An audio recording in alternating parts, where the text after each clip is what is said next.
superpower atau supermonster, China, nikel, dan kejahatan negara oleh Presiden Jokowi. Oleh Christovita Wiloto, Chairman Strategik Indonesia. Pengkhianatan Presiden. Sejarah akan mencatat bahwa di era Presiden Jokowi, tahun 2014 sampai tahun 2024 terjadi pengkhianatan terbesar terhadap kekayaan bangsa, ekspor ilegal nikel bernilai ribuan triliun rupiah ke Tiongkok. Bukan hanya pejabat rendahan yang terlibat, tetapi Presiden Jokowi sendiri, bersama Luhut Binsar Panjaitan, Bobi Nasution, Gibran Rakabuming, Kaesang Pangarep, bahkan Iriana Jokowi, semuanya masuk dalam lingkaran kejahatan sistemik ini. Nama kapal Tongkang, Iriana, dan JKW, yang digunakan untuk mengangkut nikel ilegal adalah bukti kuat keterlibatan langsung. Negara ini dirampok dari dalam. Ironisnya, perampoknya adalah orang nomor satu di negeri ini. Fakta ekspor ilegal nikel ke China. Ekspor ilegal nikel Indonesia ke China telah berlangsung sistemik. Data menunjukkan sejak 2014, ratusan juta ton biji nikel dikirim tanpa pelaporan resmi ke negara tujuan.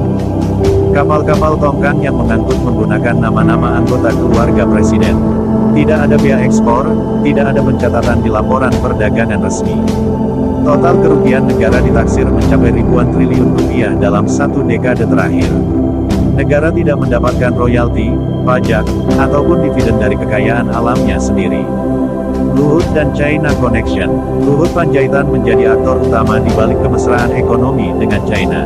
Sejak menjabat Menko Kemaritiman dan Investasi, ia membuka keran investasi China di sektor pertambangan dan energi tanpa pertimbangan ekologi dan geopolitik. Perjanjian jangka panjang penambangan nikel tanpa kontrol pemerintah. Pemberian konsesi luas pada perusahaan tambang China.